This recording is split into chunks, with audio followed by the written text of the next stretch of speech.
Hello दोस्तों, आज मैं आपको सुनाऊंगा आलसी गधे की कहानी।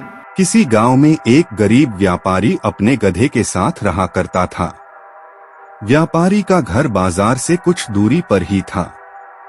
वह रोज गधे की पीठ पर सामान की बोरियां रखकर बाजार जाया करता था।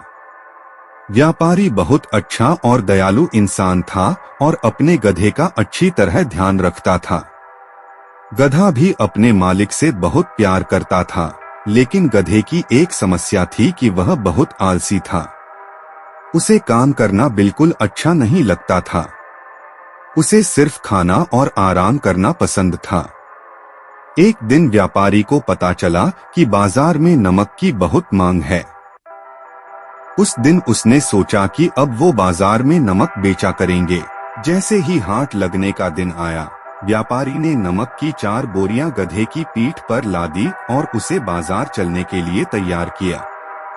व्यापारी गधे के आलसीपन के बारे में जानता था, इसलिए गधे के न चलने पर उसने गधे को 1-2 बार धक्का दिया और गधा चल पड़ा। नमक की बोरियां थोड़ी भारी थीं, जिस वजह से गधे के पैर कांप रहे थे और उसे चलने में मुश्किल हो रही थी। किसी तरह गधे को धक्का देते हुए व्यापारी उसे आधे रास्ते तक ले आया। व्यापारी के घर और बाजार के बीच एक नदी पड़ती थी, जिसे पुल की मदद से पार करना पड़ता था।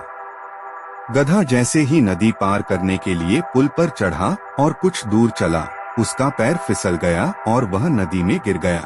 गधे को नदी में गिरा देख व्यापारी घबरा गया और हड़बड़ाते हुए तैरकर उसे नदी से निकालने जा पहुंचा। व्यापारी ने किसी तरह अपने गधे को नदी से बाहर निकाल लिया।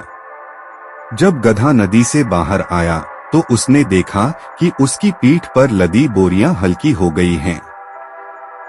सारा नमक पानी में घुल गया था और व्यापारी को आधे रास्ते से ही वापस घर लौटना पड़ा।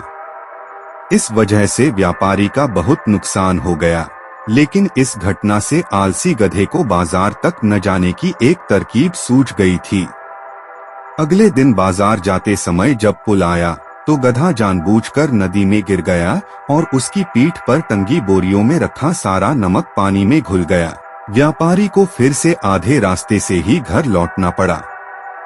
गधे ने हर दिन ऐसा करना शुरू कर दिया। इसके कारण गरीब व्यापारी को बहुत ज्यादा नुकसान होने लगा, लेकिन धीरे धीरे व्यापारी को गधे की यह युक्ति समझ आ गई थी। एक दिन व्यापारी ने सोचा कि क्यों न गधे की पीठ पर ऐसा सामान रखा जाए जिसका वजन पानी में गिरने से 2 गुना हो जाए। यह सोचकर व्यापारी ने गधे की पीठ पर रुई से भरी बोरियां बांध दी और उसे लेकर बाजार की ओर चल पड़ा।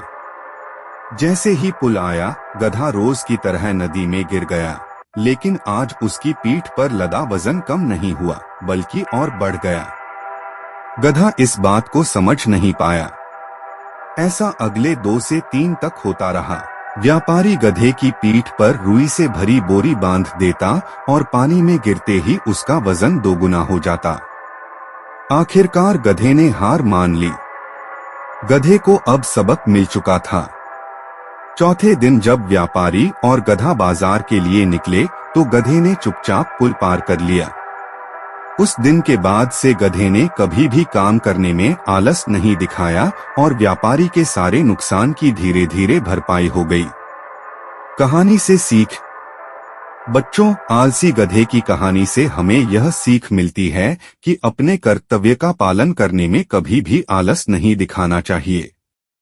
साथ ही व्यापारी की तरह सही समझ और सूझबूझ से किसी भी काम को आसानी से किया जा सकता है।